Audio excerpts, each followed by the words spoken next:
Cast Elliot Friedman. Elliot, let's start with the Carey Price question, and hopefully the last time we ask about this with regards to Seattle. Was it, in the end, too much risk with regards to potential injury or potential contract, or maybe a combination of both that maybe dissuaded Seattle from maybe taking him?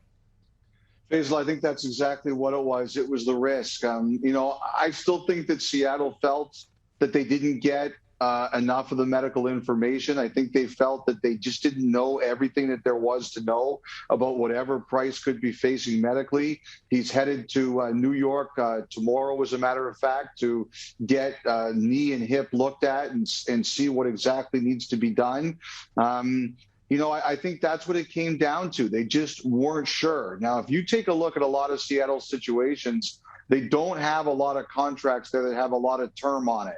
And, Jamie Alexiak was a guy they gave 5 years to, but generally other than that, they really don't have a lot of those. And they said they were going to value salary cap flexibility. The proof was in what we saw tonight. They valued salary cap flexibility. And I think if they were going to take Price, they wanted to know a lot more about what he was potentially facing health-wise than they did. And at the end of the day, I think that's the reason they decided to pass. In talking to some people from Edmonton, they're a little bit surprised that Adam Larsson left the Oilers to go to Seattle. Was that surprising to you, and what swayed him to leave Edmonton?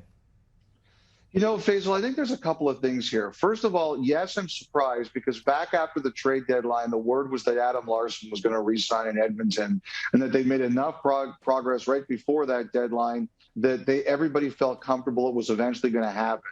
And, I thought that was the case, like everyone else. And, I just think that he wanted a fresh start. And if you look at, the last couple of years, it's been pretty emotional for him.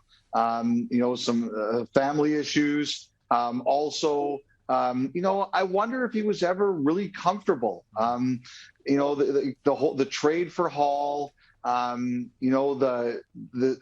think at times. The jokes, the one for one. I always wonder if that ever made him feel really comfortable in Edmonton.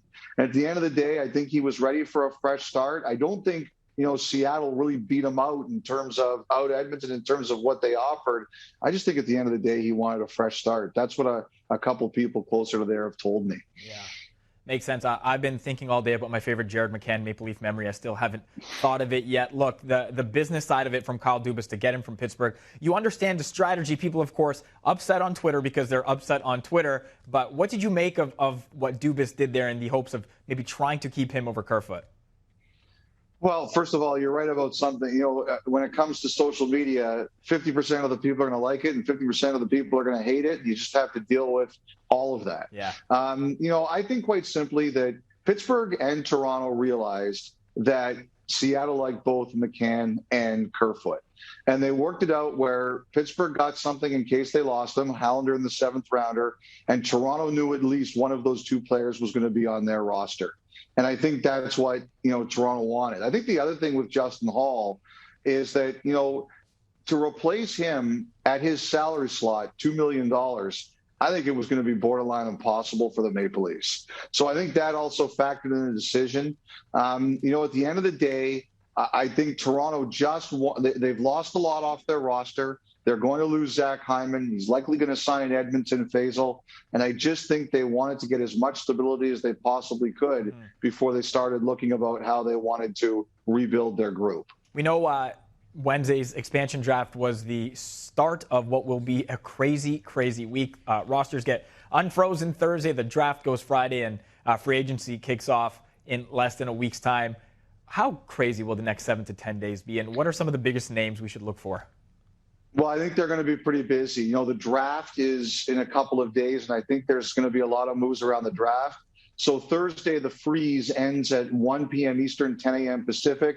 The rumored Barclay Goodrow deal, I think that one's going to get done. I think we're going to see a Taylor. I think we're likely going to see a Taylor Hall extension in Boston. I know they're worried about that one, working on that one, and I know they're hoping to get it announced sometime on Thursday. I think you could potentially see a Zach Hyman deal in Edmonton, and we'll see if Toronto makes a trade with them so that Hyman can get the 8th year and Toronto can get a draft pick out of it. The Maple Leafs are a little short on draft picks. And then we start to move into some of the other names like Seth Jones, Jack Eichel, as we head to the draft itself. I think it's going to be pretty crazy, Faisal. I think I'm going to be busy.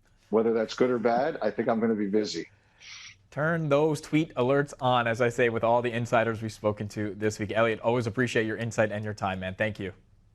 All right, Faisal. Take care, man. Have a great night.